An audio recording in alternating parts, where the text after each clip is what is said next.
Muito bem, pessoal. Então, sejam bem-vindos à nossa aula, Direito Processual Civil 1. É sempre, uma alegria, uma satisfação estar aqui com vocês, poder compartilhar o conhecimento, poder aprender, dialogar com vocês sobre as diferentes questões que envolvem o processo civil. E hoje nós vamos tratar, assim, de uma situação bem importante, tá? Primeiro, o que diz respeito à questão, dos procuradores, tá? Que nós já trabalhamos algumas situações, hoje a gente vai reforçar e trabalhar mais alguns pontos aí com vocês que não trabalhamos nas aulas anteriores, tá? Especialmente vamos falar, sobre a questão da procuração, que é um documento, assim, muito importante, tá? Para a advocacia, para o exercício, da advocacia, tá? Então, hoje a gente vai trabalhar um pouquinho, dos procuradores, da sucessão das partes e dos procuradores, que nós, não trabalhamos isso, na semana passada e nas aulas anteriores, tá? Então, nosso último ponto que nós trabalhamos aí foi sobre a questão, da gratuidade judiciária, e na semana passada nós trabalhamos sobre o valor da causa, que é também uma situação fantástica, e muito importante no dia a dia da advocacia, algo que a gente faz e trabalha, todo santo dia, tá? Então, meus amigos, para que eu possa representar alguém de vocês em alguma situação, o que eu preciso? Como é que você me constitui como procurador? Ou como é que alguém me constitui como procurador? O que precisa? Qual é o documento necessário? Precisaria inicialmente da busca da pessoa que quer ingressar com a ação, né? Daí então observem que a Gabriela, ela escreveu ali há pouco, procuração, tá? Esse é um documento importante na vida do operador do direito, do advogado, tá? Isso tem como ser feito como por instrumento público, professor? Desculpa? Isso tem como ser feito somente por instrumento público? Não. Em que situações que você vai fazer por instrumento público? Quando a pessoa é analfabeta e não assina, tá? Ou, claro, que tem algumas situações, por exemplo, se você precisar acessar as informações bancárias de alguém, de uma empresa, tem que ser instrumento público. O banco te dá acesso somente por instrumento público, tá? Na Receita Federal, que é a questão do sigilo fiscal, tá? A pessoa tem que autenticar a assinatura, ou se não autentica a assinatura, precisa ter um documento original para que comprove ali que foi aquela pessoa que assinou, tá, gente? Então, são algumas das situações, das peculiaridades. Então, quando a pessoa é analfabeta, daí tem alguém que assinar a jogo por ela, tá? Então, às vezes é um familiar, mas essa assinatura se dá em frente ao tabelião, que tem fé pública, ou seja, que ele viu que aquela pessoa está me concedendo poderes para tal. Inclusive, eu tenho 2 ou 3 clientes que são analfabetos, tá?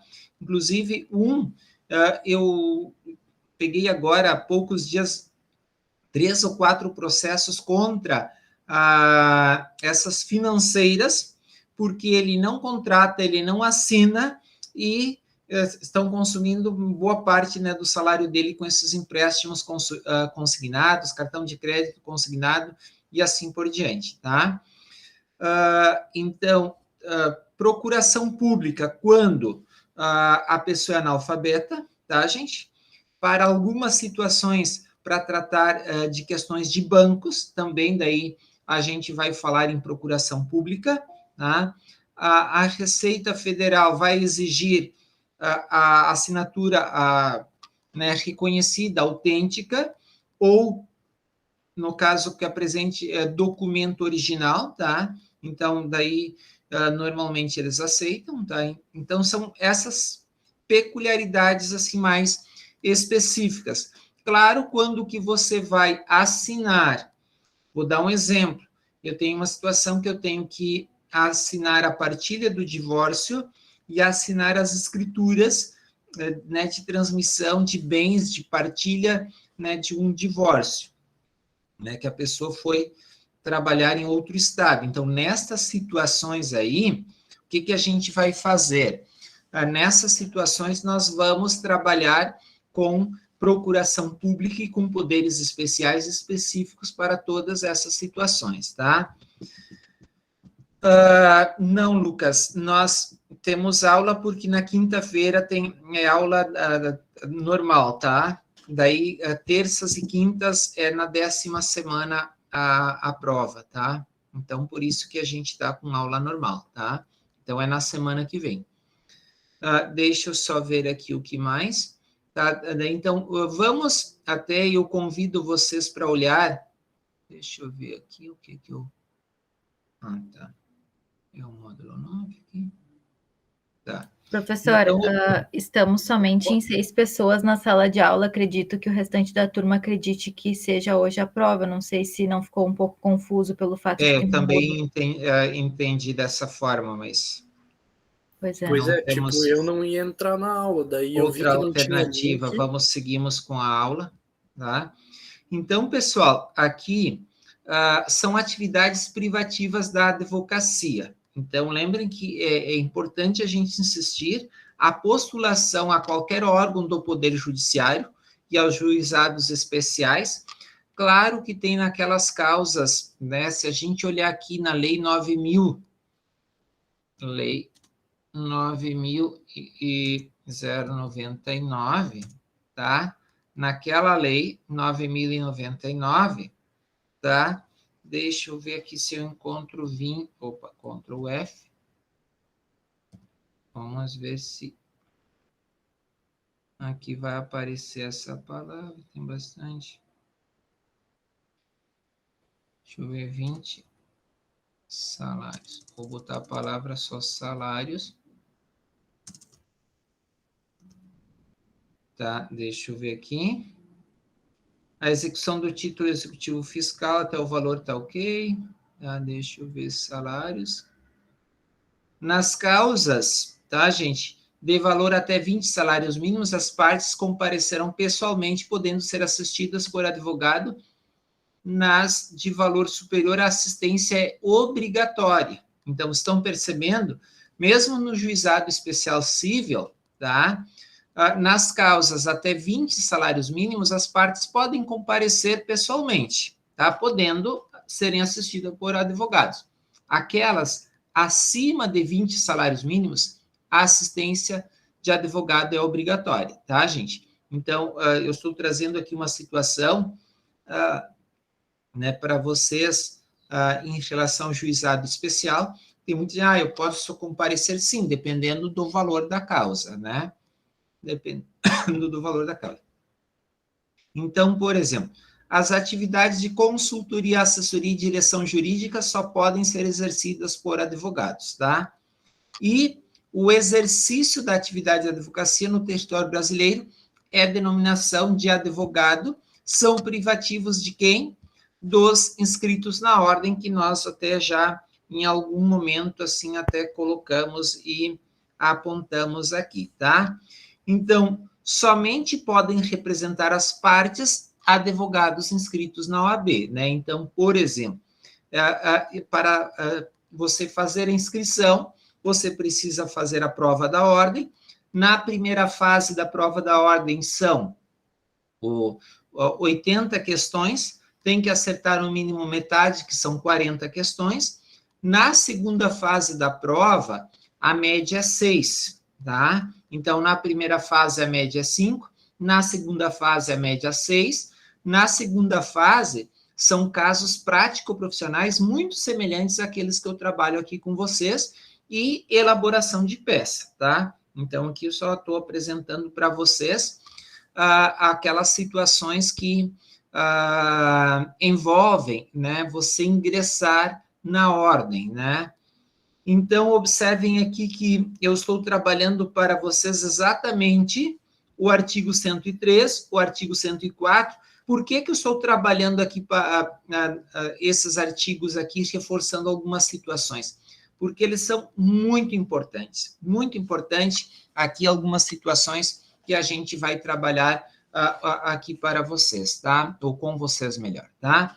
Então, o advogado, ele pode, em alguma situação, postular sem procuração? Sobre isso até, inclusive, nós já falamos em algum momento. Sim. Em que situações? Para evitar preclusão. O que é preclusão, gente?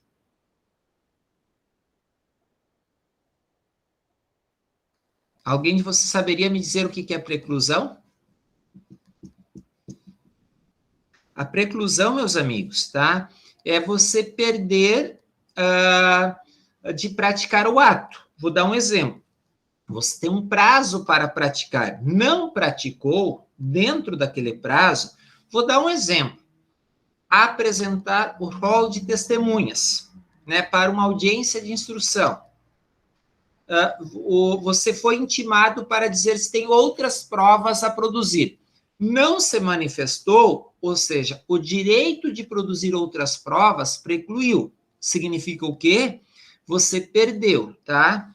E a decadência e a prescrição, meus amigos, isso é uma situação que está lá no Código Civil, no artigo 206, né, e 207, tá, do Código Civil, que é algo, assim, bem importante, né? Então, vamos aqui. Artigo 205, tá? Então, meus amigos, aqui no 205 e 206, tá? No 205 nós temos a regra geral, tá? Então, por exemplo, quando a situação não estiver descrita aqui nos parágrafos do artigo 206, o prazo é de 10 anos, tá? Ou quando a lei não fixar um prazo menor, tá? Então, aqui a gente tem que ver o tempo que se tem para entrar com determinadas ações. Passou desse tempo, significa o quê? O teu direito, a tua pretensão, ela prescreveu, tá? E o teu direito decaiu. Estão me entendendo? Ou seja, você não pode mais entrar com aquela ação, tá? Então, nesse sentido, meus amigos, tá? A gente precisa ter todo o cuidado, né, de, em algumas situações, para evitar decadência, prescrição, ou praticar ato considerado urgente. Eu até, inclusive, já disse para vocês que pratiquei ato urgente sem procuração, informei que eu estava praticando aquele ato sem procuração por considerar urgente, pedi o prazo, né, para juntar a procuração, que é exatamente o que está aqui no parágrafo, no parágrafo 1º, tá? Foi concedido, foi recebido, foi despachado e dado o prazo aqui, né, e foi me dado o prazo. Ok? Tranquilo, tá, gente? Então, claro, era uma época, assim, um pouco diferente, que a gente não tinha as tecnologias como nós temos hoje, tá? Mas, de certa forma, são situações, né, que a gente encontra, né, no dia a dia, tá?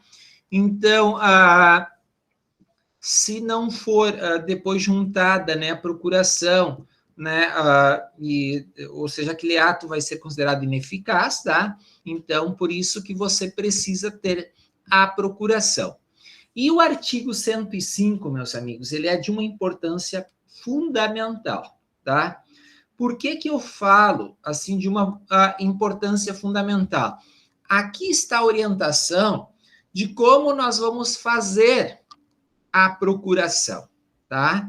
Do conteúdo que a gente coloca na procuração, tá? Então, prestem atenção. A procuração geral para o foro outorgada por um instrumento público ou particular assinado pela parte, então, observe que é o próprio Código de Processo Civil que ele permite tanto por instrumento público como por instrumento particular, tá? Então, nós adentramos num processo ou distribuímos um processo porque a parte nos dá poderes, tá? A parte nos dá poderes. Se a parte, né, não dá poderes, significa o quê? Que eu não posso, que eu não tenho que fazer lá naquele processo, tá? Então, observem o que está descrito aqui no caput, né, do artigo 105, tá? Habilita o advogado a praticar todos os atos do processo, tá? Todos, tá? E daí, o cuidado que a gente precisa. Se você vai receber a citação, confessar, reconhecer a procedência do pedido, tá? Então, algumas situações, você precisa, né? Até porque a questão da citação é diferente de intimação. Qual é a diferença de citação para intimação? Eu acho que eu não estou compartilhando a tela.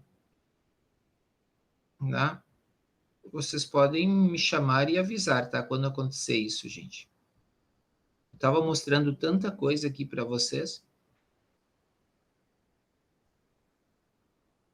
E não compartilhando a tela. Olha aqui o que...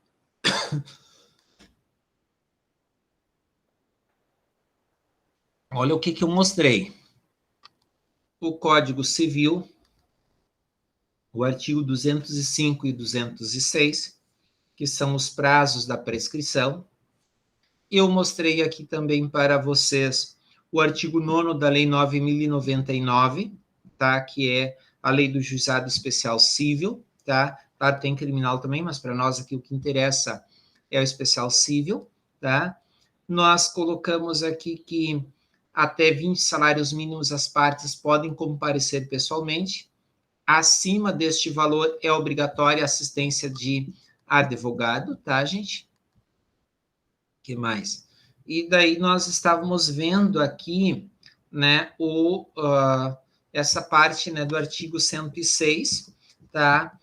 103, melhor, 104, e eu agora estou falando do artigo 105. Por que eu estou falando do artigo 105, tá? Porque a procuração, né, geral para foro autoriza você praticar todos os atos necessários no processo, exceto para receber citação, tá?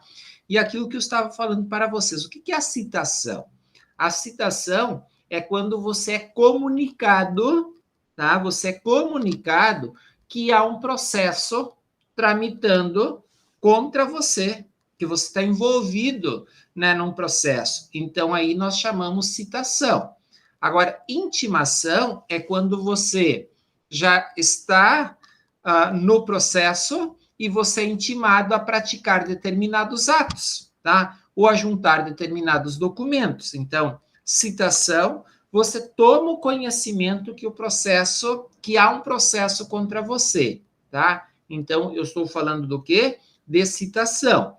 Intimação é que o processo está em andamento, tá? E daí, meus amigos, exceto para receber citação, então, a procuração, ela não nos dá poderes para, tá? Não nos dá poderes para receber citação, tá? Daí, a não ser que você coloque isso, né, na própria procuração, tá? Confessar, tá? Então, reconhecer a procedência do pedido, tá? Transigir, tá? Desistir, renunciar ao direito. Nestas situações, meus amigos, quando você vai reconhecer procedência de pedido, tá? Você vai fazer algum acordo, ou você vai desistir, renunciar ao direito, eu tenho como regra pegar por escrito.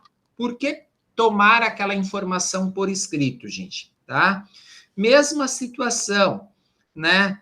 Receber, dar quitação, dependendo, né, de algumas situações, o cliente ele te autoriza de você receber, tá? Você faz uma prestação de contas, né? Então, essas situações, né, de dar quitação, dependendo do que envolve o processo, até você pega por escrito do cliente, tá? Porque é a forma como você se garante que você não vai ter nenhum problema em relação a esse tipo de situação, tá?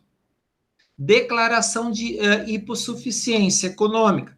Normalmente, meus amigos, eu tenho isso no mesmo texto da procuração, na sequência do texto da procuração, a declaração de hipossuficiência, que é o próprio cliente que fez, e fez assim de uma forma, né, ele que assinou, ele que leu, tá? Então, observem que essas são as situações que precisam constar na procuração. Por exemplo, tá? Esse exceto, tá? Para que eu possa praticar algum desses atos que estão colocados aqui, né, no exceto, depois do exceto, receber citação, confessar, reconhecer a procedência do pedido, transigir, desistir, renunciar ao direito, tá? Sobre todas as situações. Receber, dar quitação, firmar compromisso. Isso, gente, deve constar cláusula específica na procuração. Se não constar cláusula específica na procuração, você não tem poderes para tal, tá, gente? Então, é este cuidado que você precisa quando você organiza a tua procuração. Alguma dúvida, algum questionamento sobre a procuração? Tudo certo, professor. Tá. Então, é exatamente esse o conteúdo que está aí, né? O advogado pode litigar em causa própria. Para comprovar a representação, o advogado deverá apresentar um instrumento do mandato, tá? Que é a procuração, tá? Então, tem aquelas situações que ele pode praticar, tá? E, a partir do artigo 108, meus amigos, nós vamos falar depois aqui da sucessão, né, das partes e dos procuradores, tá? Para a gente adentrar no conteúdo depois ali também, tá? Então, durante o processo somente é possível a sucessão voluntária expressa na lei, tá?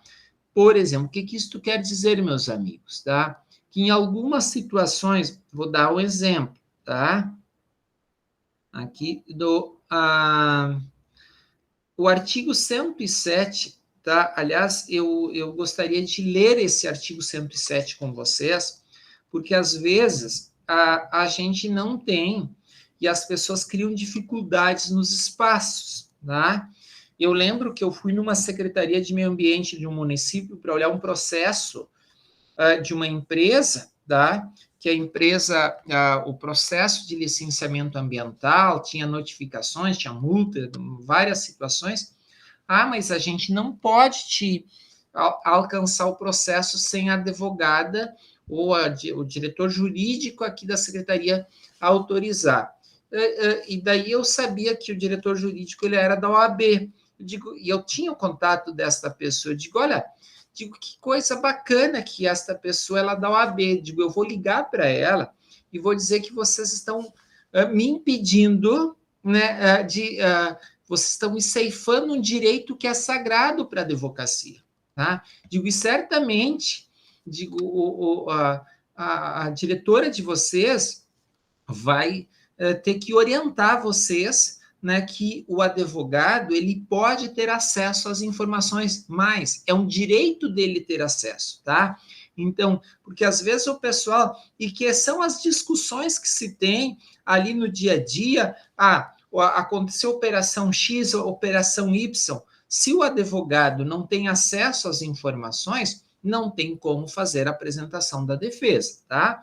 Então, olha aqui, o advogado tem direito a examinar em cartório de fórum e secretaria de tribunal, mesmo sem procuração, tá? Claro que tem aqueles que são segredo de justiça, tá? Mesmo sem procuração, tá? Os autos de qualquer processo, independente da fase de tramitação. Claro que hoje, meus amigos, os processos são eletrônicos, tá? Daí tu acessa, tu tendo o número do processo, você acessa de forma eletronicamente. Quais que você não tem acesso, tá? Quais que você não tem acesso? Aqueles que são segredo de justiça, tá? Que envolvem família, alimentos, todas essas situações que são segredo de justiça, daí a gente, se não tiver procuração ou subestabelecimento, você não consegue acessar esses autos, tá? Mas observem, ó, é independente da fase de tramitação. Assegurados a obtenção de cópias e os registros de anotações, tá? Claro, daí aqui o que tem, salvo o segredo de justiça, né? O segredo de justiça, ok, perfeito, tá? Nas quais apenas o advogado constituído terá acesso aos autos, tá? Por exemplo, teve alguns processos ali na vara de família de Sapucaia que eu precisei fazer audiência, que a juíza me contatou para eu fazer umas audiências, ajudar, porque deu um problema com um defensor público e daí ela não queria adiar aquelas audiências. Daí, Odir, nos ajuda a fazer uma audiência de instrução, tá? Daí me enviavam um acesso. Isso era comunicado ao assistido, né, da defensoria, e daí, então, eu fazia, né, falava com a parte, assim, uns 5 minutinhos, e depois fazia, eram audiências online, tá? Deixa eu ver aqui se tem alguém querendo entrar.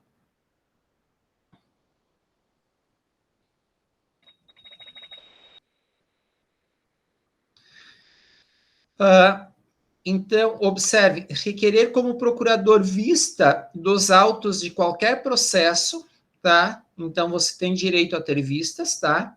Como procurador. Como procurador significa que você está constituído naqueles autos, tá, gente? Ou a parte te deu procuração, tá? Retirar os autos do cartório ou da secretaria, meus amigos, claro, essa situação a gente fala, e o código é de 2015, daí dá a impressão que é de 50 anos atrás. Não, meus amigos, é 5 anos atrás, e hoje a gente tem tudo eletronicamente, graças a Deus, meus amigos. Vocês não imaginam o que é o atraso do processo físico, tá, gente? Processo físico, por exemplo, hoje eu fui a Gravataí lá para assinar uma uso capião extrajudicial, né, a ata notarial com as partes, né, no tabelionato, e daí depois eu tive que ir lá fazer uma juntada, né, num processo físico que ainda não foi digitalizado, tá? Mas graças a Deus que estão acabando, né, os processos físicos, porque daí o processo eletrônico você lança toda a informação no próprio processo. Então, retirar os autos do cartório da secretaria. Meus amigos, tá? Essa situação, quando vocês começarem a advogar, tá? É o acesso ao processo, a informação ao processo. Então, aqui no EPROC, meus amigos, tá? Então, eu vou abrir aqui só para mostrar para vocês. Opa. Aqui no sistema EPROC. Então, quando eu acesso aqui, a gente coloca a OAB, né? E daí depois é um monte de bolinhas. Se acerta na... Daí aqui. Então, tá. Aqui é o painel do advogado, tá? Então, aqui tem audiências futuras, a quantidade de processos com prazos em aberto, tá? Pendentes de intimação, tem 13, né, 34 processos com prazos em aberto, são essas situações que tem aqui. Aqui, meus amigos, tem aquilo que nós chamamos de consulta processual, tá? Consultar processos. Então, se alguém me passa um número de processo, eu aqui consigo acessar, tá? Se eu tenho a chave, eu entro direto no processo, consigo verificar, tá? Se eu não tenho a chave, tá? Ele não é segredo de justiça, eu vou conseguir acessar, mas fica o registro no sistema que eu acessei este processo, tá? Para ver ele na íntegra, fica registrado que eu acessei o processo, tá, gente? Então, são essas as informações, tá? E aqui, só colocando o número, eu vou acessar todo o processo, tá, gente? Então, aqui via sistema EPROC. Quando vocês chegarem, provavelmente já vai ter outros sistemas mais modernos, mais dinâmicos, eu espero que sim, tá, gente? Mas esse sistema EPROC, ele tem funcionado legal, a Justiça Federal utiliza, a Justiça Estadual utiliza, e eu acho tranquilo esse sistema, né? Não teve problema com a invasão né, no sistema do tribunal, esse sistema ficou protegido, funcionou, tá? Foi bem tranquilo, tá? Então, tá. Claro que vai assinar, mas isso já aqui vai ficar em informação, né, no sistema, tá? Sendo prazo comum às partes, isso aqui já, meus amigos, prazo comum às partes, agora é todo ele no processo eletrônico, não tem mais essa coisa, tu vai primeiro uma parte, depois outra, né, gente? Acabou com essa história, né, de processo, de você ficar, né, aguardando para receber o processo, né? Então, né, a gente trabalha com coisas mais efetivas, tá? E daí aqui, meus amigos, o que a gente entra hoje, tá? É que a questão da sucessão das partes, tá? E dos procuradores, tá?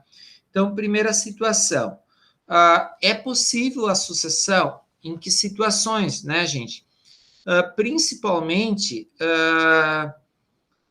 em algumas situações, é comum o cliente vir a óbito, né, gente? Então, nós já tivemos, acho que 3 ou 4, aqui nesses últimos 2 anos, clientes que vieram a óbito, tá? Que faleceram e que tinham processos em andamento, tá? Claro que daí depende do processo, tá? Se a pessoa está buscando a aposentadoria, tá, gente? Aquele benefício, aquela situação, ela é personalíssima, né? A aposentadoria. Daí você tem que fazer o quê? Buscar um outro benefício. Qual é que é o outro benefício para o companheiro ou cônjuge sobrevivente, tá? Qual é que é outro, que é a pensão por morte, tá? Então, nesse sentido, o que você pode continuar buscando são os atrasados em relação à aposentadoria, porque esse direito já não tem mais, tá? E que é um direito da família receber aquela situação, tá? Mas o benefício não tem. Teve uma outra cliente que era uma ação de uso capião, tá? Opa, daí é um direito transmissível, tá, gente? Daí, então, a gente pede habilitação de quem? A habilitação dos filhos, tá? Próximo passo é pedir habilitação dos filhos, tá? Há outras situações também, meus amigos, tá? Tem uma ação de inventário. Numa ação de inventário que está em andamento, aí já faz alguns anos e que tem alguns problemas, tá? O que tem neste processo? Faleceu a companheira sobrevivente com 99 anos, ou seja, já completou quase, né? Eu acho que tinha completado quase 100 anos, tá? Então, faleceu a companheira sobrevivente e agora, né, neste período, também faleceu uma filha, tá? Então, na realidade, agora, tá? Só tem netos, né? Somente os netos na sucessão, tá? Então, não tem mais a companheira sobrevivente faleceu, um filho já tinha falecido, eram 2 filhos, tá? A outra filha faleceu agora, tá? Então, agora, nesta sucessão, só tem netos, então é a sucessão das partes, tá? E que daí você precisa apontar e fazer, né, ali no processo, tá? Então, é possível a sucessão das partes e é possível a sucessão também, né, de procuradores, que até algumas coisas a gente já trabalhou aqui, tá? E o que aqui a gente não colocou e que eu queria trabalhar com vocês, tá? Então, principalmente aqui no artigo 111 e no 112, eles têm 2 coisas também muito importantes, tá? Por exemplo, tá? Alguém constituiu, né? Te constituiu como advogado. Então, a parte pode revogar o mandato, né? Outorgado ao seu advogado, tá? E, às vezes, no mesmo ato, né? Ele pode já constituir, tá? Constituir outro advogado que assuma, né, o patrocínio da causa, tá? Isso, meus amigos, está previsto no artigo 111, tá? Não sendo constituído novo procurador no prazo de 15 dias, tá? Então, vai ser observado, né, o artigo 76, tá?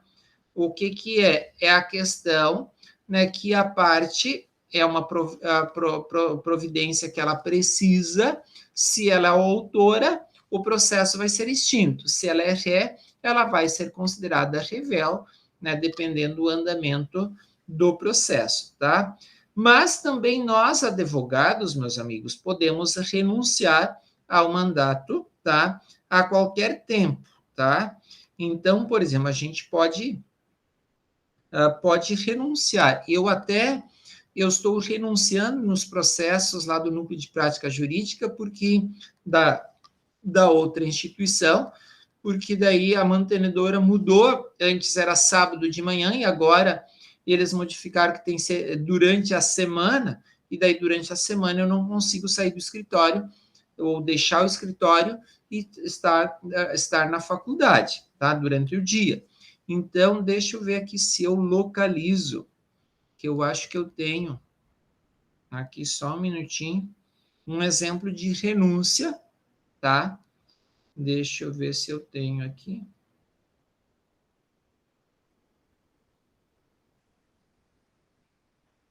Até dependendo, assim, que eu estou fazendo, ainda não consegui fazer em todos os processos.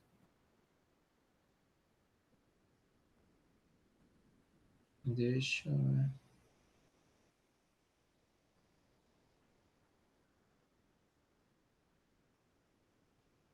Deixa eu procurar aqui.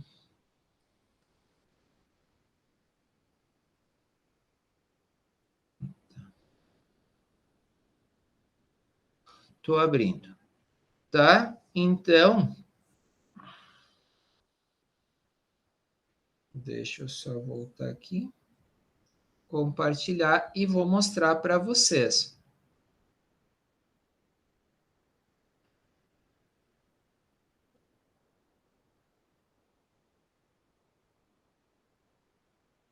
Deixa eu ver se eu... Tá. Olhem aqui. Opa, deixa eu voltar lá só para liberar para alguém que está entrando. Tá? Muito bem. Então, olhem aqui, ó. Tá?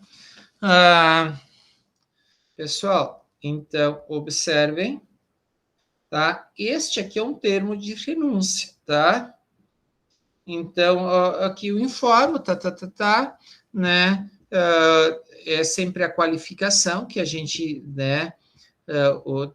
Então, o Gilberto Lato, brasileiro, casado, advogado, inscrito na OAB sob o número 99.687, vem respeitosamente a presença de Vossa Excelência renunciar ao mandato outorgado para atuação na presente ação, tendo em vista que, a partir do próximo semestre, não mais atuará no Núcleo de Práticas Jurídicas da Faculdade de Gravataí, permanecendo apenas na docência, né, de outras disciplinas, tá?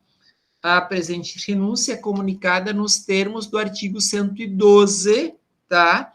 Então, observem que, no 112, tendo em vista que, que o professor Altemar, continuará como patrono do assistido e cuidando dos processos de assistidos no Núcleo de Prática Jurídica, tá? Então, aqui, meus amigos, olha aqui, vamos ver, tá? O artigo, tá? Que nós estamos estudando, exatamente o que a gente utiliza, tá? Então, o advogado poderá renunciar ao mandato a qualquer tempo, provando, na forma prevista neste código, que comunicou a renúncia ao mandante, a fim de que este nomeie sucessor, tá? Durante o prazo de 10 dias seguintes, o advogado continuará a representar o mandante, desde que necessário para evitar prejuízo, tá? Então, agora, dispensa-se a comunicação referida no caput quando a procuração tiver sido outorgada a vários advogados e a parte continuar assistida por outro advogado, apesar da renúncia. Então, observe que a gente faz uso do que está... Opa, só um pouquinho aqui, não sei o que eu fiz. A gente faz uso, tá? a gente faz uso do que está descrito aqui no código, tá? Justamente em determinadas situações, como aquela que eu acabei de mostrar para vocês, tá? Alguma dúvida, algum questionamento sobre esse tipo de situação?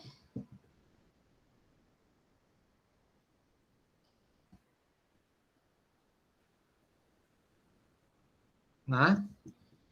Então, agora, a gente vai entrar... Então, essa questão da revogação de... então, a parte pode revogar os poderes outorgados, né, ao advogado, e o advogado ele pode renunciar, tá? Então, a parte revoga poderes e o advogado ele renuncia, tá? Ficou claro para vocês essa diferença? Então, vamos lá. Tá? Então, agora, meus amigos, a gente vai tratar litisconsórcio. Alguém de vocês já ouviu falar neste instituto? Tá? O litisconsórcio. O que é o litisconsórcio?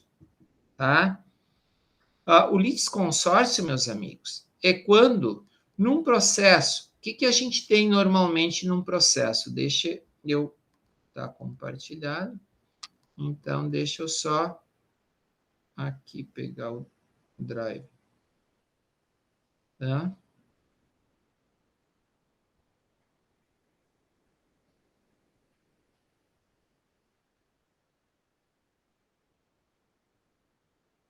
Então, vamos lá. O que a gente tem aqui? Tá? O que a gente tem? Normalmente é autor, tá? E do outro lado, a gente tem o réu, tá? Quando eu falo em litisconsórcio, meus amigos, eu posso ter, no caso, 2 ou mais aqui autores, tá? Se o litisconsórcio é na parte passiva, tá? Então, vou dar um exemplo. 2 ou 3, 4, 5 pessoas, então é comum, por exemplo, num processo de inventário, meus amigos, tu ter ali 5, 12 pessoas que são os autores, gente, tá? Né? Então, por quê? É um inventário, aliás, consensual, tá? É um inventário consensual, e é comum ter aí, né, 5 ou 6 autores. Da mesma forma que eu tenho litisconsórcio na parte ativa, eu posso ter autor, tá?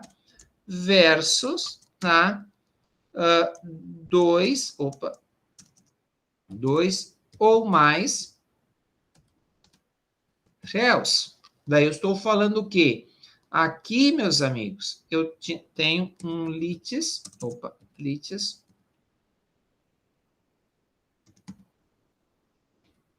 consórcio,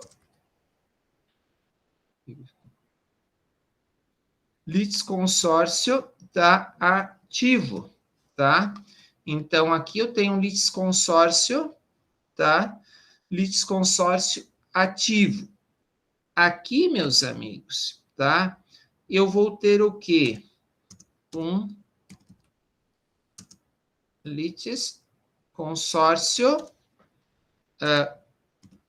passivo, tá? Então, é isso que a gente vai ter, tá? Então, aqui um litisconsórcio ativo, quando eu estou falando que tem 2 ou mais autores, e quando eu tenho 2 ou mais réus, eu estou falando em litisconsórcio passivo, tá? Então, litisconsórcio, meus amigos, é exatamente isso que eu estou mostrando para vocês, tá?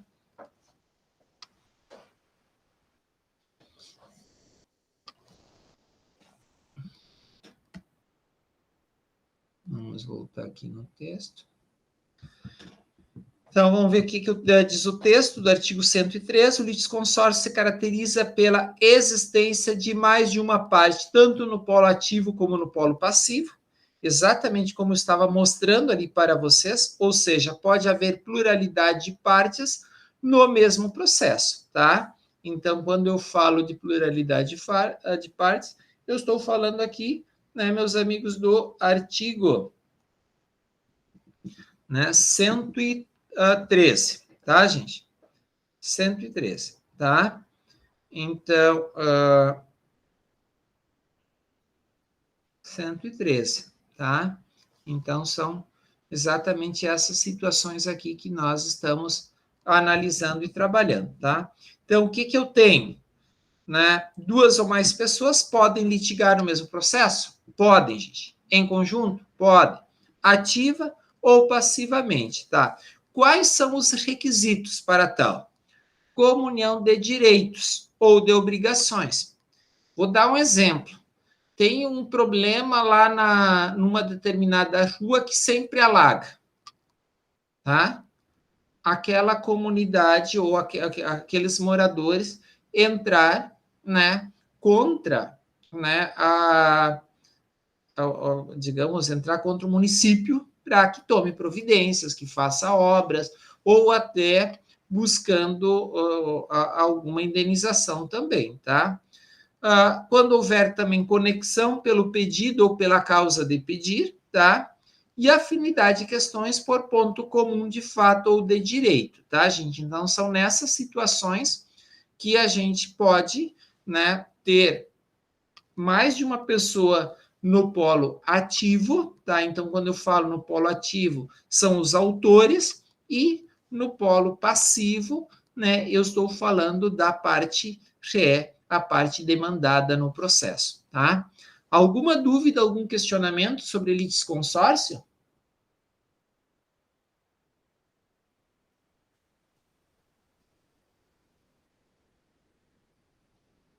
Então, meus amigos,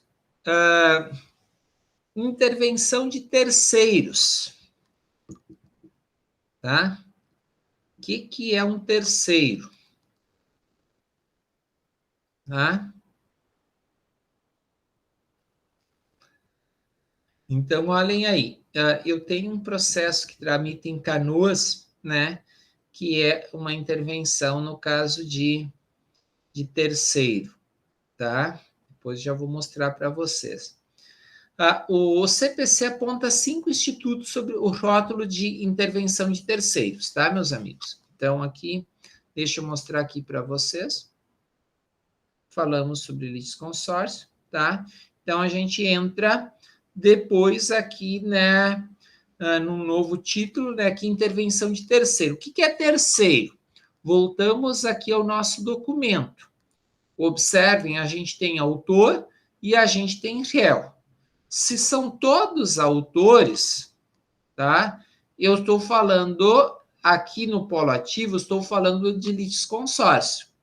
Se são todos aqui réus, eu estou falando de litisconsórcio passivo. O terceiro que eu falo, tá, gente? O terceiro que eu falo, tá? É alguém que tem alguma relação com o que está discutindo aí com o processo. Se não tem relação, não tem por que estar no processo, tá? E é exatamente isso que a gente vai ver agora na sequência, tá? Que esse terceiro, ele tem alguma situação que o vincule àquele processo. Vou dar um exemplo. Ele é o dono de um determinado imóvel e tem outras duas pessoas discutindo aquele imóvel, tá?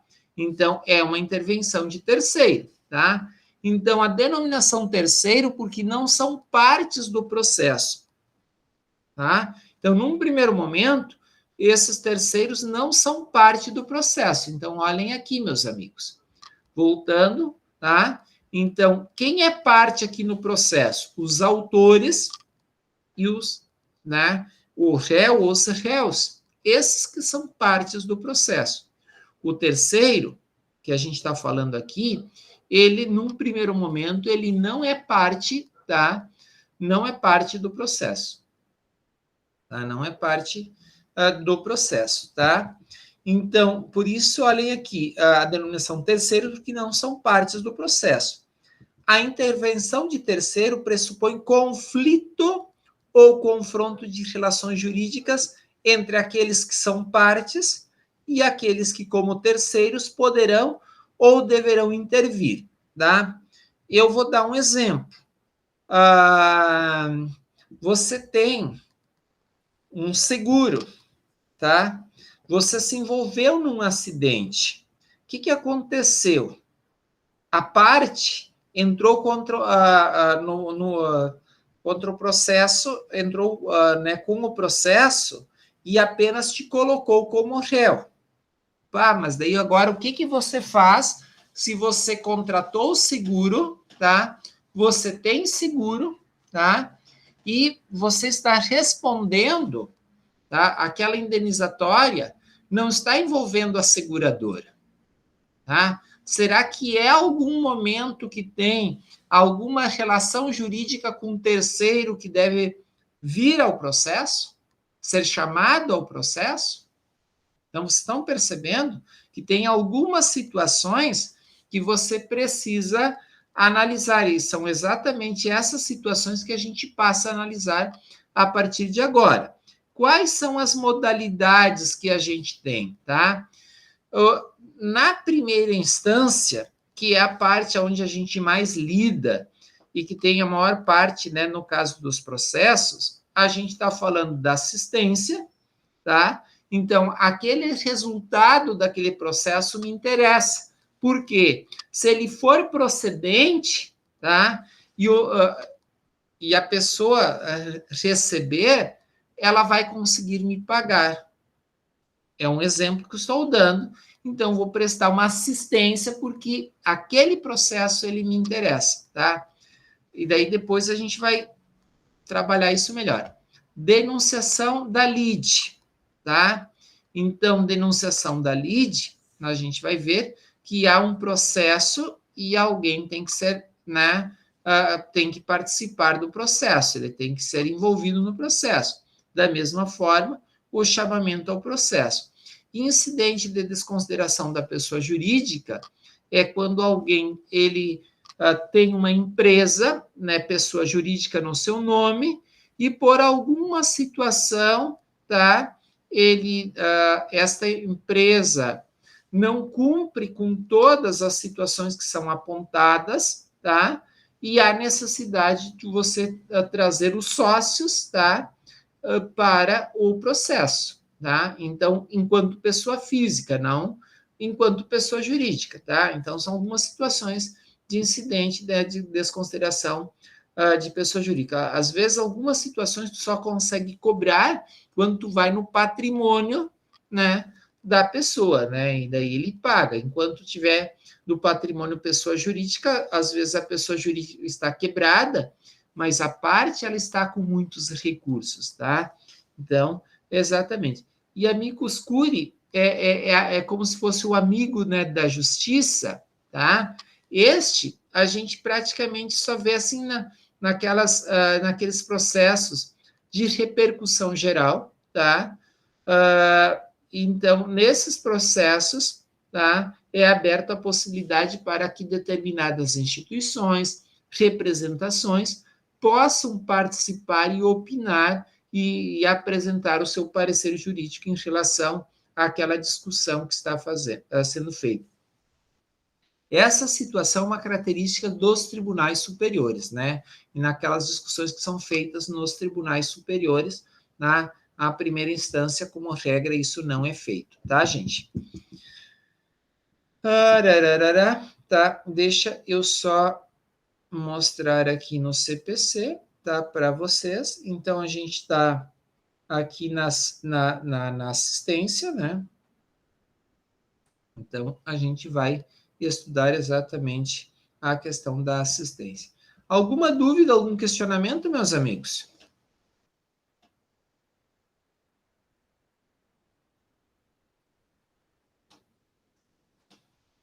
Tá. Então, vamos ali para a assistência. Então, meus amigos, trata-se de uma modalidade interventiva de terceiro. O que significa terceiro, gente? Nós estamos aqui, tá? Então, o terceiro, tá?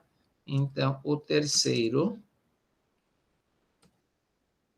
ele está, eu poderia dizer, aqui, ó. Tá?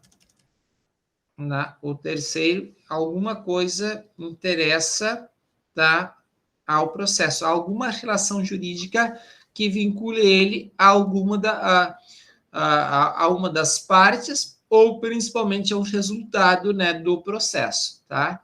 Então, o terceiro tem algum vínculo, né? Então, por isso que ele aparece aqui, tá? Ele pode ser tanto este vínculo jurídico com a parte autora como com a parte ré, tá?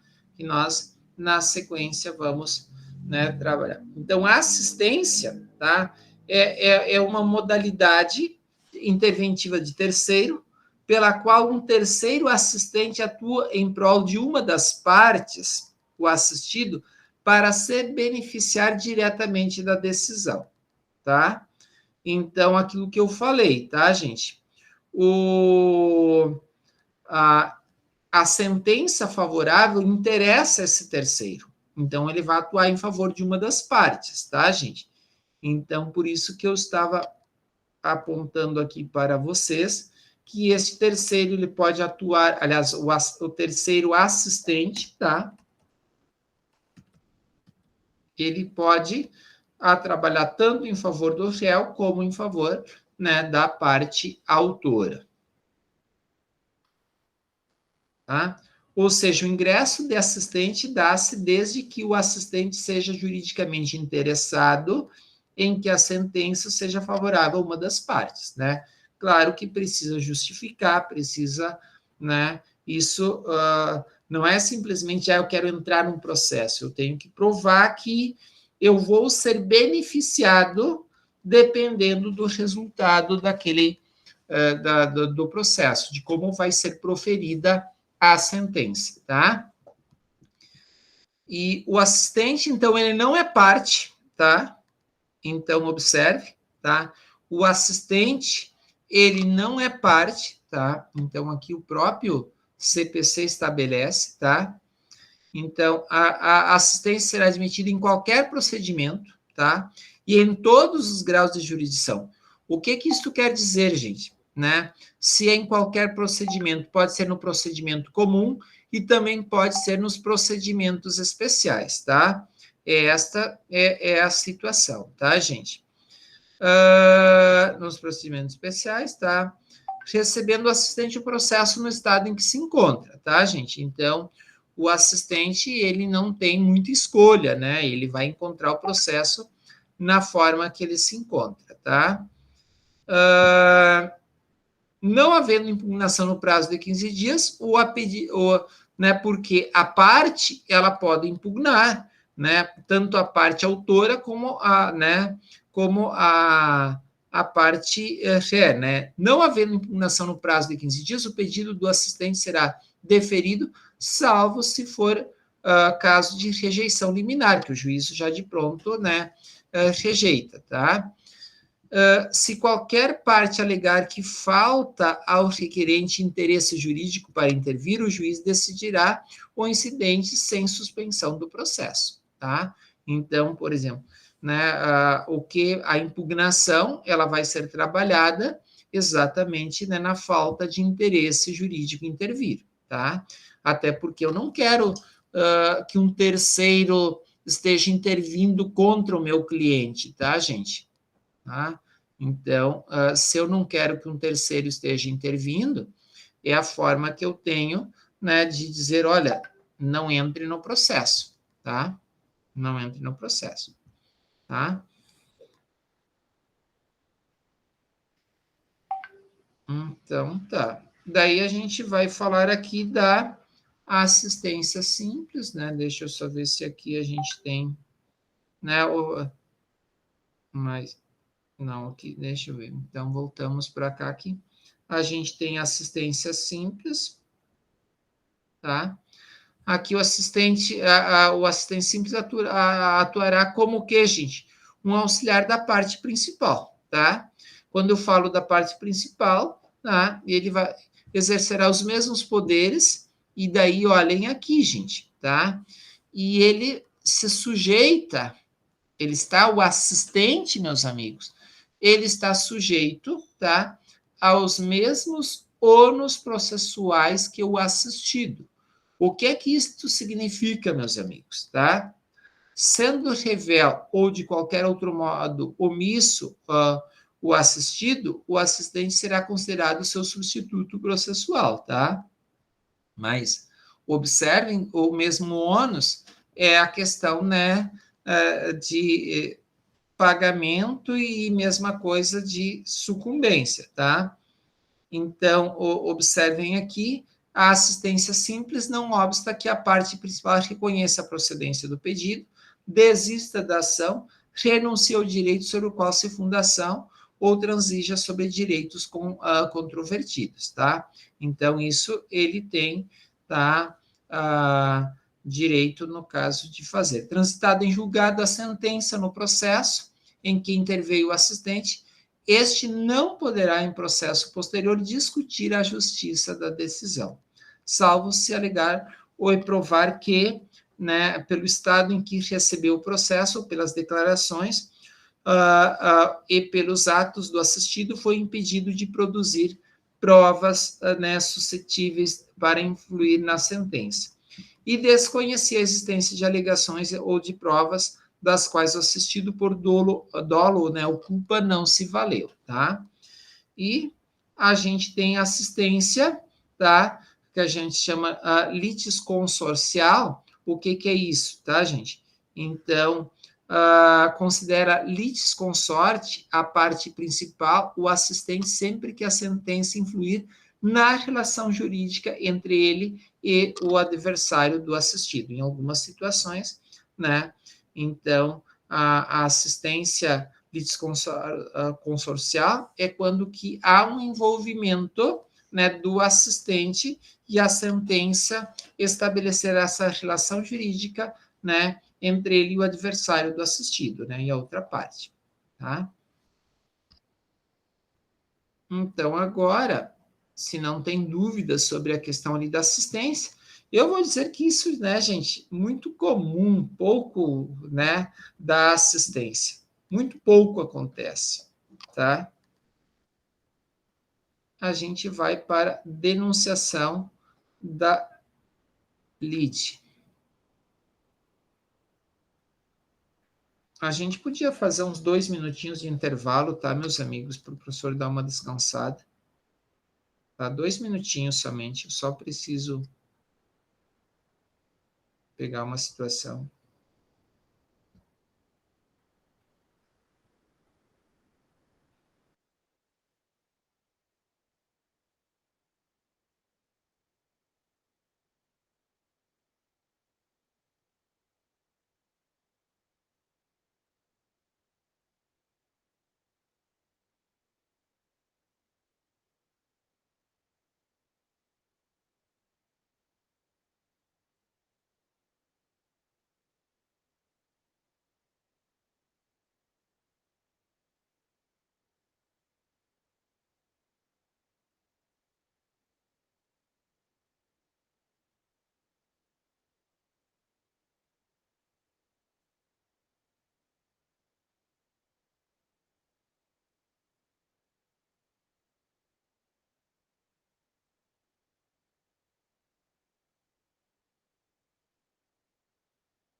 Então tá, meus amigos, voltamos, tá? Daí depois vocês têm os exercícios aí para fazer, daí na semana que vem temos a nossa avaliação. Deixa eu ver onde é que eu estou. Aqui.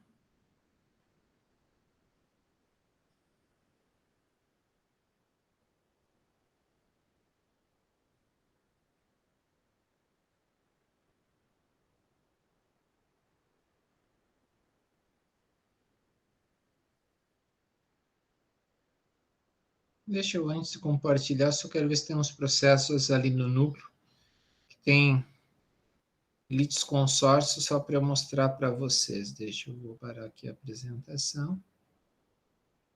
Então, deixa eu só...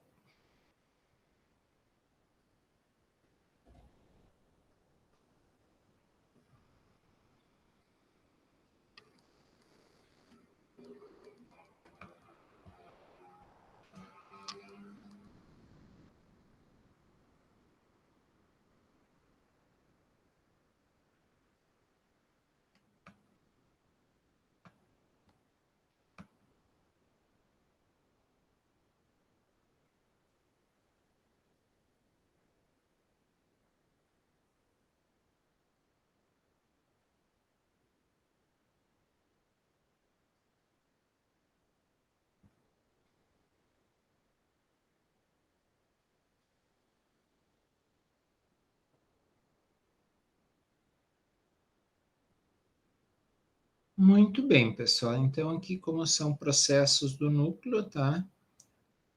A gente pode utilizar aqui para a aula. Só para fim pedagógico. Só para mostrar aqui ó, o que é o litisconsórcio, tá, gente? Vocês estão vendo aqui, tá? Tem uma pessoa, duas, tá? Três, tá? Então, litisconsórcio é exatamente isso. Aqui na parte ativa, tá?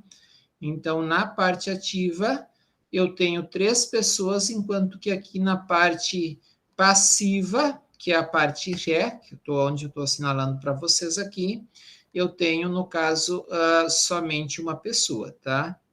Eu acho que não tenho aqui situações... Aqui, ó. Tá? Aqui nós temos mesma situação, tá, gente? Aqui, ó, daí eu tenho uma situação na parte ativa e 2 na parte passiva, tá? E 2 na parte passiva, tá? Então, eu vou ter um litisconsórcio passivo, aqui eu tenho um litisconsórcio ativo, tá? Então, já da assistência falamos. Denunciação da lide, tá? Então, vamos agora ver o que é a tal de denunciação da lide. É uma espécie, né, de intervenção de terceiros, né, por meio da qual o autor, né, o réu chamam ao juízo, né, terceira pessoa, visando resguardar-se, né, no caso de ser vencido na demanda em que se encontra, tá? Daí a gente já vai ver, mas quem é que pode chamar, né?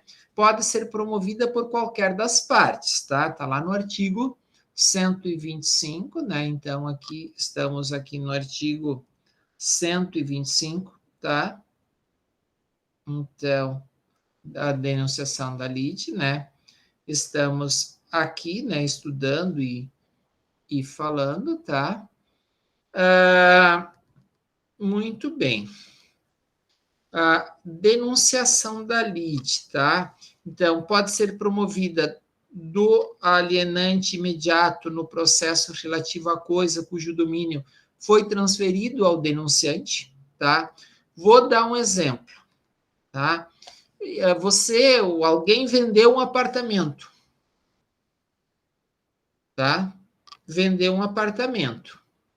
E há alguma situação de dívida em relação a este apartamento, tá? Você já passou o domínio por contrato particular, isso é muito comum, meus amigos, tá? Tem na questão, às vezes, de, principalmente de IPTU, tá? É um dos exemplos, né? Que você vendeu alguma situação e a pessoa, ela não transferiu, não fez todas aquelas... as procedências, né, providências, melhor, que deveria estar. Então, aqui, ó, você transferiu um imóvel, tá? E há algum problema e você está sendo demandado em relação àquele imóvel, tá? Então, você vai chamar. Mesma coisa, automóvel, gente, muito comum, tá? Se envolveu algum acidente, alguma situação, você já passou né? E você está sendo demandado, tá? Então, você vai denunciar, fazer a denunciação da lide, né, para que esta pessoa, ela venha ao processo, tá? Então, do alienante imediato, né, no processo relativo a coisa cujo domínio foi transferida ao denunciante, né? Aquele que estiver obrigado por lei ou por contrato a indenizar. Quem que vocês, assim, enxergam que dá para chamar, tá? Então, quais são os exemplos mais comuns, né? Então, esses ligados a imóveis, a bens móveis, principalmente automóveis, motocicletas, né? Que quando alguém está respondendo, mas você já transferiu este bem, você chamar a pessoa que tem o domínio, tá? Então, esta situação, eu acho que está bem exemplificada, não sei se vocês entenderam, tem dúvidas em relação ao inciso 1º do artigo 125? E daí, então, vamos agora para o... Né, ninguém escreveu nada, ninguém disse nada. Então, vamos para o inciso 2º, melhor. Aquele que estiver obrigado por lei ou por contrato a indenizar, tá? Ação regressiva. Meus amigos, você contrata, tá? Um seguro, tá? Você tem seguro, tá? E você está respondendo a alguma situação. Vou dar um exemplo, um acidente de trânsito, tá? Se você está sendo demandado em função, né, de acidente de trânsito, tá? Então, qual é o exemplo comum de denunciação da lide? Você chamar a seguradora, né? O segurado pode denunciar a seguradora, tá? Então, a seguradora, ela vem para os autos. Eu lembro numa situação que uma seguradora negou, né, digamos, cobrir aquele sinistro, né, os prejuízos, né, pagaram, e a parte, ela entrou com um processo contra a seguradora e contra a minha cliente. Eu lembro que naquela situação, a seguradora, né, orientou a pessoa a contratar o advogado, a apresentar o contrato de honorários, tá? E a seguradora fez o pagamento também dos honorários, né, para aquela cliente. Então, quem me pagou, ou seja, foi a cliente que me contratou para defender, porque houve a negativa da cobertura né, e na justiça também negou a cobertura, né, daquele sinistro, tá? Porque não era o cliente a pessoa que causou, né, o acidente, não foi o cliente, ele não entrou contra quem causou, entrou contra, né, a pessoa que tinha seguro, não contra quem cometeu, que foi, digamos, cometeu o ato ilícito lá naquele acidente, tá? Então, tem algumas situações que, às vezes, ali, né, não houve denunciação, porque todos eram pares. Mas vou dar um exemplo. Alguém é envolvido num acidente, tá? Se envolveu num acidente. E a parte está sendo demandada, e essa pessoa está sendo demandada, e ela tem seguro, ela tem que trazer a seguradora para o processo, tá? Uma das coisas que até a gente tem alguns processos, e até contra, no caso, um hospital, tá, gente? A gente entrou contra o hospital, tá? Normal, nós entramos contra o hospital. O hospital teve processo administrativo, inclusive nós utilizamos, né, num processo administrativo, e no processo administrativo configurou negligência de um determinado médico. Né? Aconteceu o processo administrativo, e daí o que aconteceu? Nós esperamos o processo administrativo, levamos isso ao processo judicial também, e o que fez o hospital? Denunciou o médico que cometeu o erro, ou a negligência, a falha, tá? Então, isso também é comum, o hospital denunciar o profissional, ele está sendo demandado e ele chama, né, aquele profissional que cometeu, né, o erro, tá? Até, se eu não me engano, está aqui na Constituição, normalmente isso são em hospitais públicos, em órgãos públicos, né? Fundações, deixa eu só ver aqui a Constituição Federal. Algum parágrafo do artigo 37. Eu aqui de cabeça não lembro, se alguém puder me ajudar, por favor, pode me ajudar, tá? Então, vamos localizar aqui o artigo 37. Tá?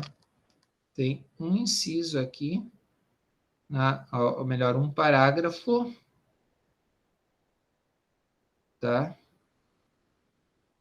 Do artigo 37, eu acho que é um parágrafo. Tá? A publicidade, a não observância, a lei.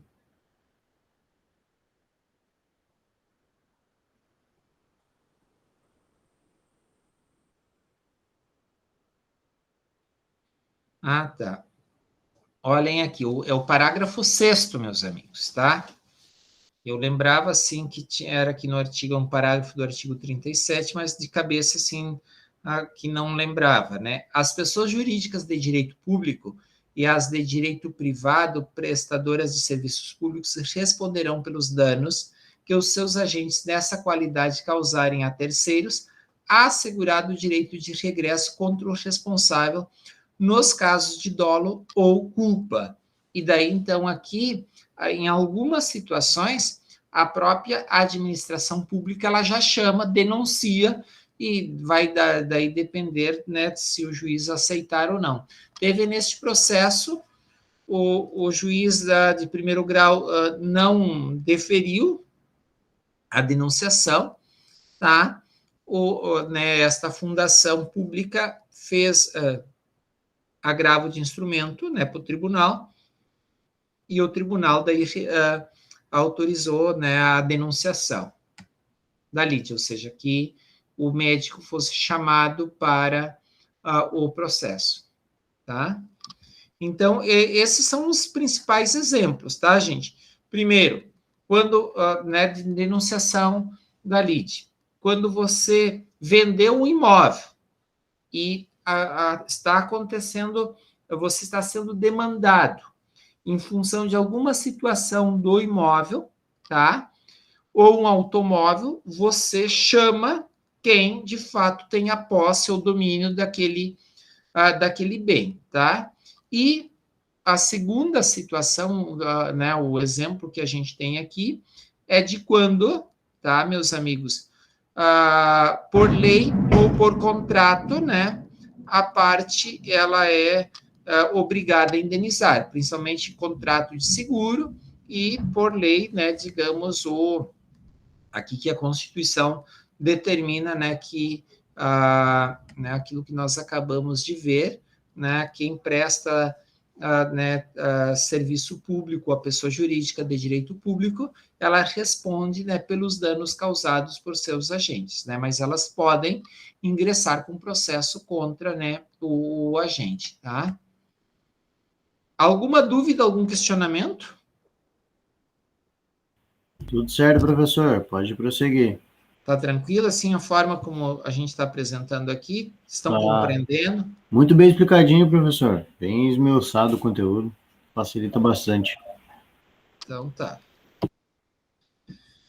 E daí agora a gente vai falar do chamamento ao processo, tá? Então, em algumas situações, você precisa chamar alguém, tá? Então, denunciação da lide é uma situação e chamamento ao processo é outra, tá? Mas observem que lá na denunciação da lide, a pessoa que tem o bem já é um terceiro, tá? E aqui, meus amigos, tá? Principalmente de quem está no polo passivo, né? Então, o chamamento ao processo é uma espécie de intervenção de terceiro provocada, pela qual o réu chama outros ao processo, tá? Então, ampliando o polo passivo, tá? Então, gente, quem que o réu pode chamar aqui no sentido de ampliar o polo passivo? Quem é que o réu pode chamar, tá? Então, são exatamente essas situações que a gente vai falar aqui com vocês, tá? Então, observe que você é fiador, alguém é fiador, tá? O que significa você assinar a ser fiador, gente?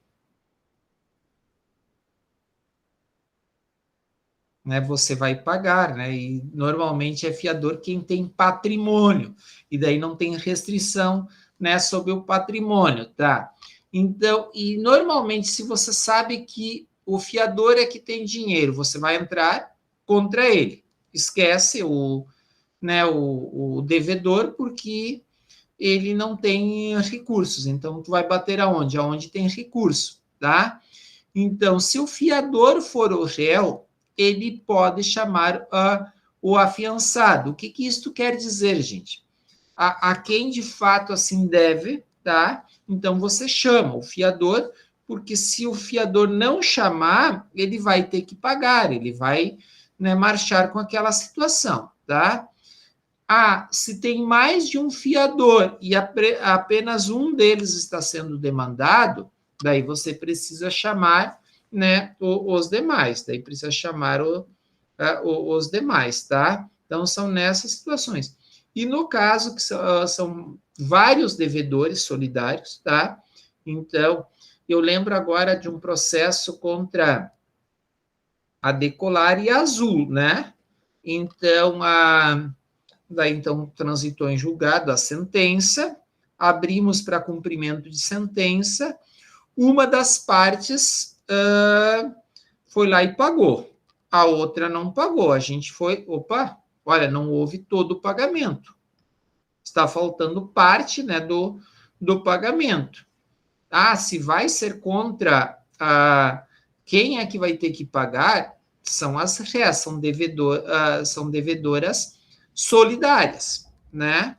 Então, depois elas que vão se acertar. A gente quer receber, né? Não houve o pagamento completo, né, do cumprimento de sentença, tá? O que é cumprimento de sentença? É quando a sentença ela já transitou em julgado, transitado em julgado significa o quê? Não tem mais recursos a fazer naquele processo, tá, gente? Então, aqui é basicamente de quem, gente? Tu chama o processo o fiador que está respondendo, tá? Você chama o réu. Se tem mais de um fiador e somente contra um está sendo promovida a ação, você chama os demais ao processo, tá? E se tem mais de um devedor, você chama os demais devedores também ao processo, tá, gente? Então, são essas as situações que nós temos aqui do chamamento ao processo. E aqui a gente tem a questão do incidente de desconsideração da personalidade jurídica. O que é pessoa jurídica? Quando eu falo pessoa jurídica, eu estou falando de quem, gente? Pessoa jurídica. Eu estou falando de empresas, tá? Então, desconsideração da personalidade jurídica significa o quê?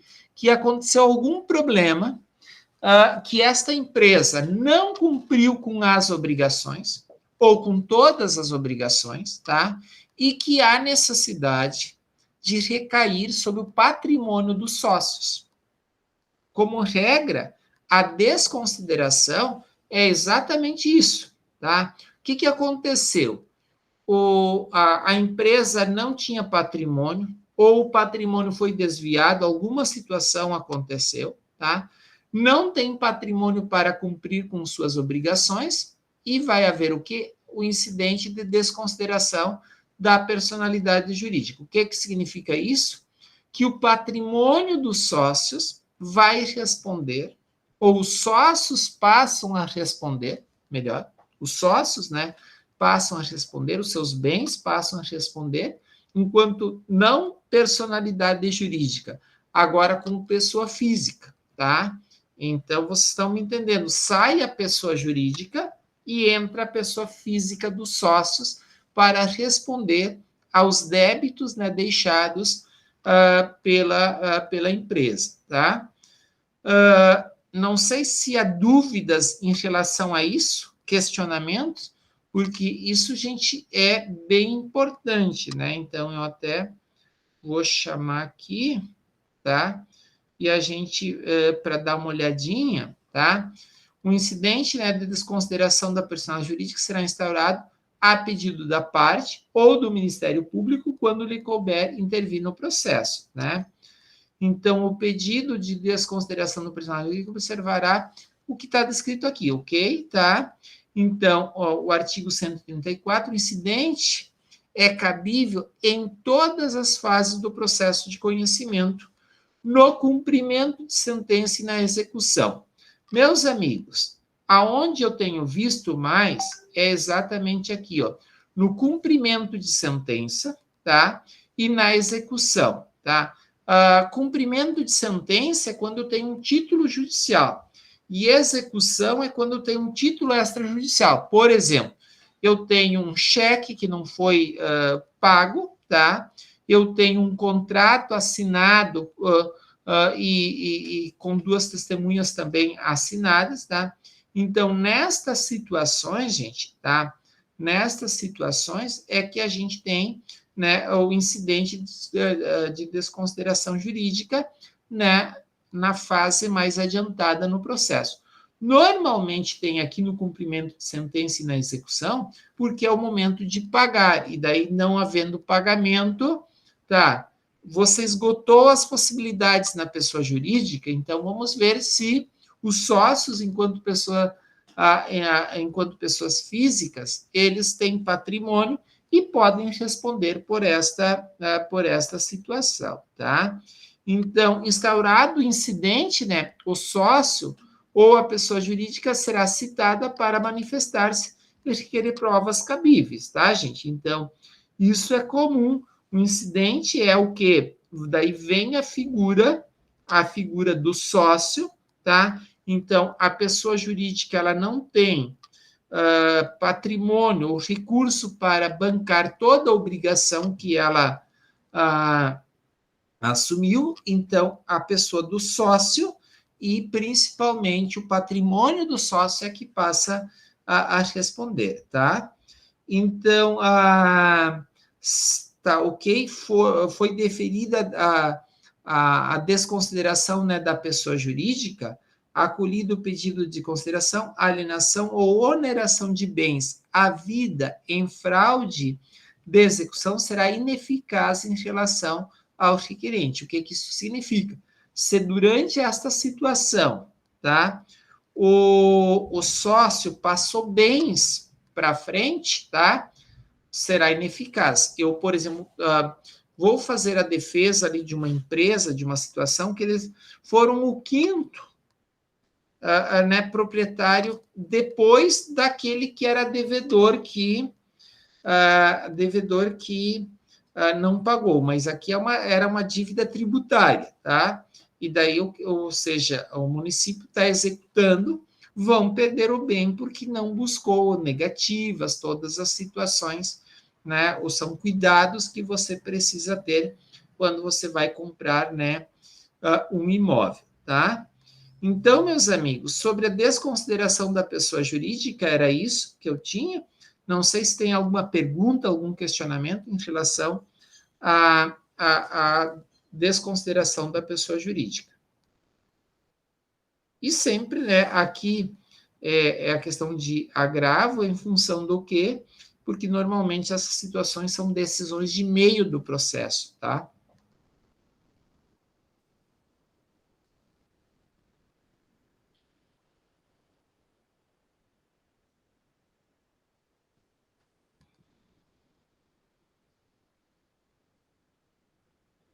O amicus curiae, né, um termo latino, que é o amigo da justiça, tá? É o amigo do juiz, tá, gente? O próximo, né, que... Terceiro, opa, eu aqui não coloquei, vamos só trabalhar aqui no... Tá? Então, o juiz, aquilo que eu falei para vocês, tá? Normalmente são naqueles processos de repercussão geral, tá? Repercussão geral, que eles vão influenciar aquela decisão que vai ser tomada lá no STF, no STJ, tá? Vai influenciar em todas as instâncias, tá? Vai repercutir em todos os processos em andamento. Vou dar um exemplo, tá? Deixa análise, tá? Vou aqui buscar análise, tá? Análise do STF sobre o acréscimo de 25% na aposentadoria, tá? Então, aqui, gente, o STF, ele já analisou, olhem aqui, gente, tá? Deixa eu só ver se achar do próprio STF aqui, ó. E foi uma decisão agora, tomada há bem pouco tempo, tá? Deixa eu vou buscar até para STF. Vamos ver se a gente vai ter.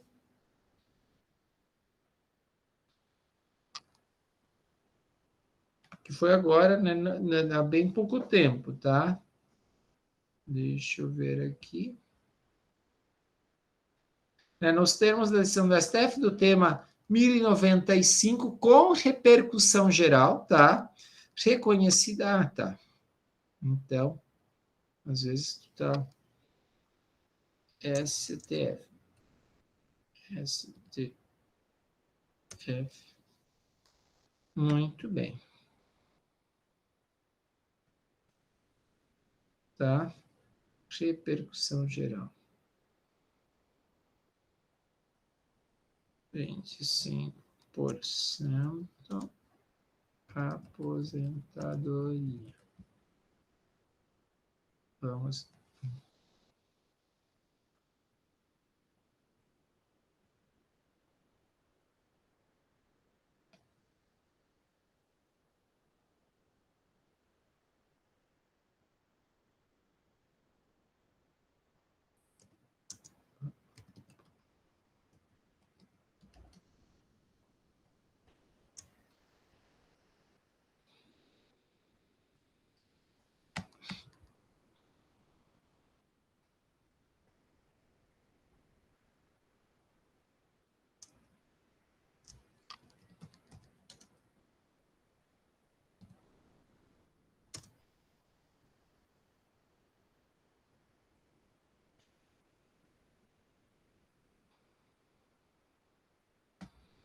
Muito bem, né?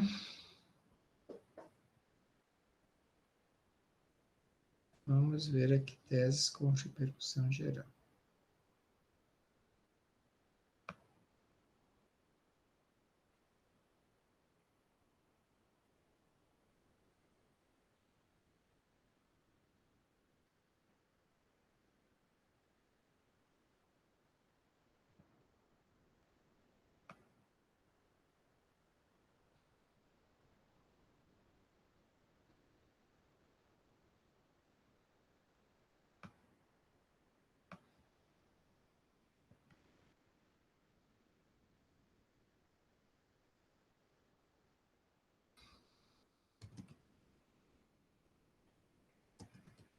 Estou tentando ver se...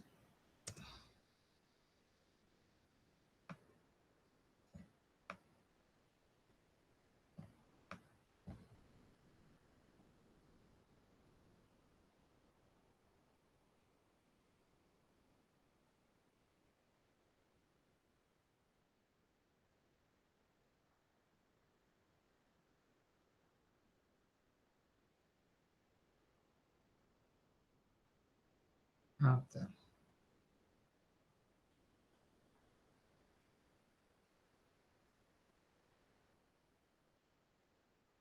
É este aqui, tá?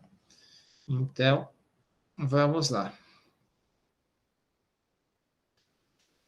Deixa eu só ver se eu pego aqui o tempo. Eu quero mostrar que em algum momento aqui os...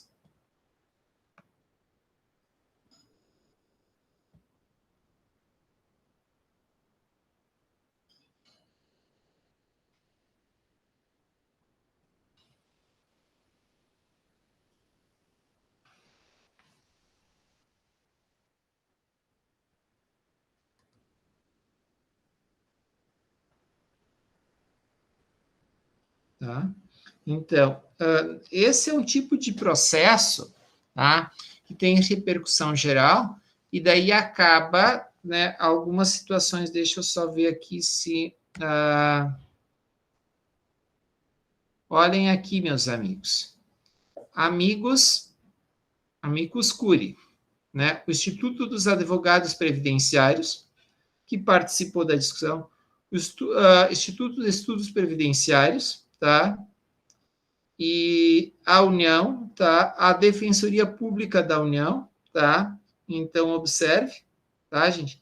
Neste processo, tá? Quando eu falei, são naqueles que têm repercussão geral, tá? Que vão afetar, de um modo em geral, as situações da população, tá?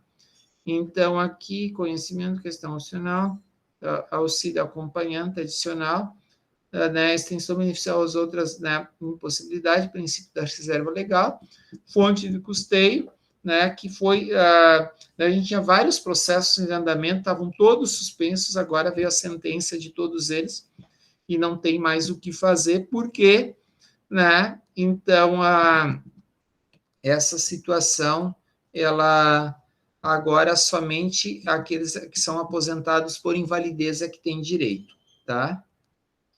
Mas então aqui, meus amigos, tá?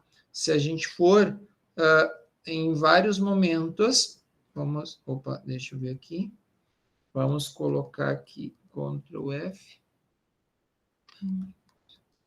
tá? Olhem aqui, em vários momentos, tá? O amicus curiae, tá? Suscita preliminarmente a ausência de violação frontal ao dispositivo da Constituição, haja visto que a matéria se restringe no âmbito da legalidade. Vamos ver mais em outro momento que... Opa.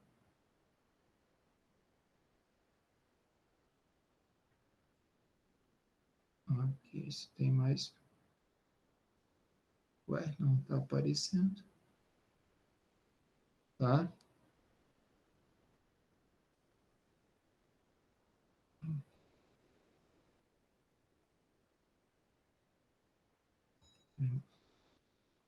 Só tem... Tá? Então,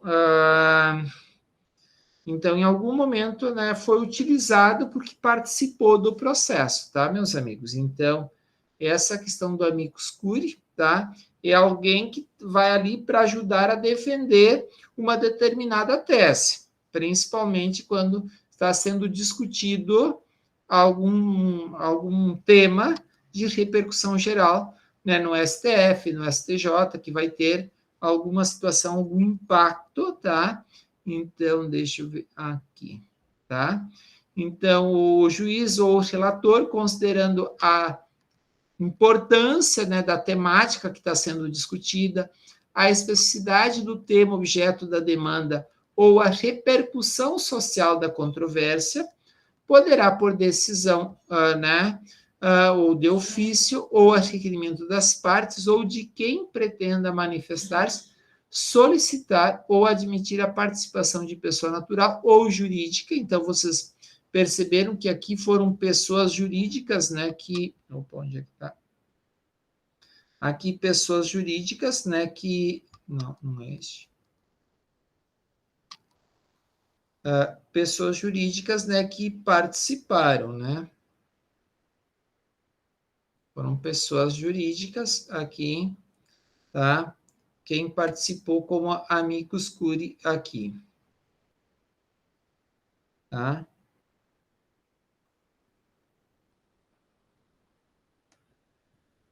Tá? Então, a União, né? A Defensoria Pública, tá?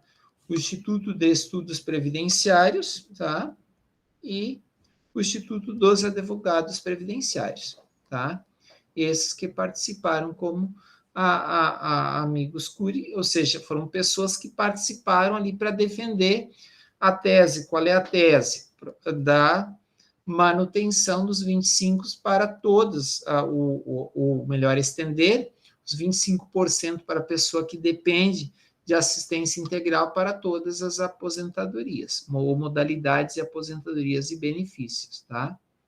Claro que aqui eles discutiram, e quem estava recebendo, tá?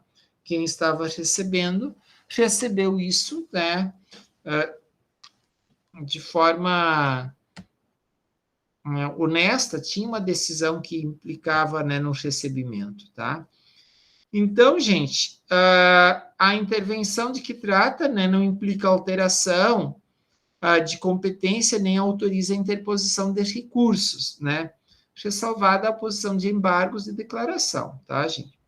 Caberá ao juiz ou ao relator, na decisão que solicitar ou admitir a intervenção, definir os poderes do amicus, né? Ou seja, o que o amicus curiae vai, qual é o tipo de participação que ele vai ter. Meus amigos, lá no STF, então, uma pena, né, que a questão da pandemia, ela impediu, né, uma série de coisas. Uma das questões, assim, importante é você visitar, eu não sei se alguém de vocês estava, por exemplo, 2019, a gente fez vários passeios, visitas técnicas, né, durante o ano de 2019. Mas depois não deu para fazer em função de quê, meus amigos? Veio a pandemia, cortou, né, todas essas possibilidades, tá? Então, nesse sentido, em algumas situações a gente não tem, né, o que fazer em função da pandemia, tá? Mas lá visitar o STF, o STJ, participar de uma sessão, isso é muito importante, tá, gente? E é bacana a gente poder, né, participar e ir lá nos diferentes tribunais, tá? Então, aqui, né, o amigos pode, da decisão que julgar o incidente, né, de demandas repetitivas, são só nessas situações, então, por isso que eu falei para vocês, a gente vai ver isso, meus amigos, somente nos tribunais. É muito difícil a gente ver isso, né, no âmbito do primeiro grau, tá? Então, como a gente não tem muitas demandas repetitivas também no âmbito dos tribunais regionais, via de regra, essa situação e essa discussão a gente tem somente, né, nos tribunais superiores, tá? Com isso, meus amigos, eu fecho aqui o que a gente tem, né, para trabalhar aqui hoje, tá? Então, me coloco aqui à disposição para ver dúvidas, tá? Que você tenha alguma dúvida, né? Alguma discussão, alguma pergunta a fazer sobre o que nós trabalhamos.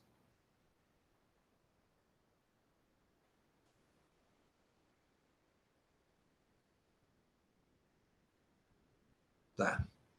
Se não temos dúvidas, tá? Daí, então, eu vou fechar aqui sobre o conteúdo e daí vamos trabalhar os exercícios e daí eu vou comentar sobre a prova daí na semana que vem.